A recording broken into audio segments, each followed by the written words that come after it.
Balao Asewa. Bonjour les amis, bienvenue dans Zoni, le podcast qui raconte la vie des personnes qui ont donné le meilleur d'elles-mêmes pour faire avancer leur pays, le continent africain, en un mot, l'Afrique. Aujourd'hui, nous parlons de Louis-Pierre Gamba, un homme qui a consacré toute sa vie à l'éducation, à la jeunesse et à la République centrafricaine. Ce n'est pas juste un hommage, c'est une invitation à découvrir une histoire vraie, inspirante et pleine de leçons pour notre génération. Transition musicale. Alors en chapitre 1, un enfant de la Basse-Koto.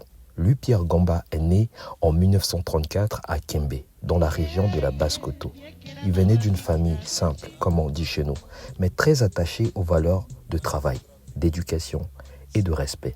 Il a grandi dans un environnement où on apprend à aider les autres dans l'Antiso Atene, Mumaboko na Sewa, en Sango.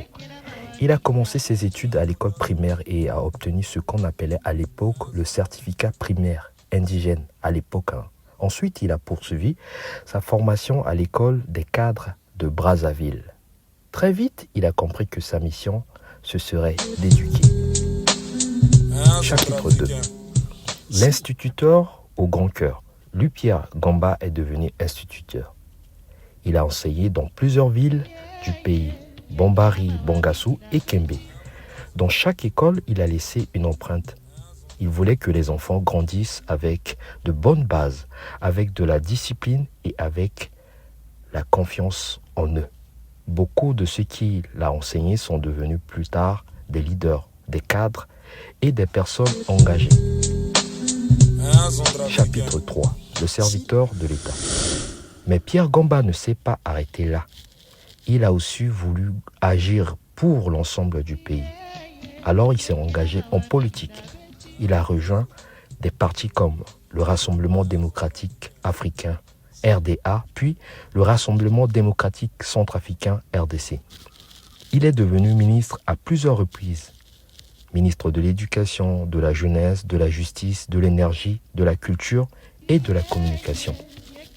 Il a également représenté la Centrafrique à l'UNESCO, où il a défendu l'éducation, la culture et la mémoire de notre pays, la République centrafricaine, sans oublier l'Afrique. Chapitre 4. Un homme juste et droit. Ceux qui l'ont connu disent qu'il était droit, exigeant mais toujours juste. On disait de lui qu'il était raide comme une règle, une manière de dire qu'il ne trichait jamais avec ses valeurs. Il voulait que les enfants apprennent avec rigueur, que les jeunes soient respectueux et que les citoyens soient responsables de leur vie et de leur avenir. Il était très actif dans les associations des parents d'élèves, œuvrant pour de meilleures conditions scolaires dans plusieurs établissements du pays. Chapitre 5. Un héritage vivant. Louis-Pierre Gamba était aussi un père et un grand-père. Il a eu 21 enfants, 58 petits-fils et 21 arrière-petits-fils, petits-enfants, comme on dit. Mais son véritable héritage va bien au-delà de sa famille. C'est un héritage de transmission, de service public, de défense, de savoir et d'engagement pour le bien commun.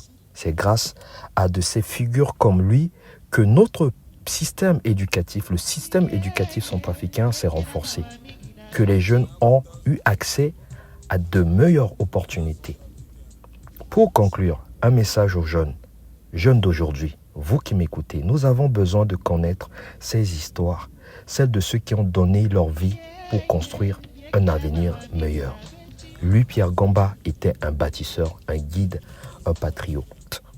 N'oublions pas d'où nous venons. Soyons fiers, soyons positifs, engageons-nous chacun à notre manière pour le bien de notre pays. Il n'y a pas que la politique, il y a des initiatives associatives, la terre et d'autres choses. Pour soutenir nos initiatives, abonnez-vous à ce podcast, partagez-le autour de vous. Ce que nous le faisons pour l'Afrique, pour ces femmes, ces hommes, ces héros qui ont marqué leur vie et qui ont donné tout pour nous aujourd'hui.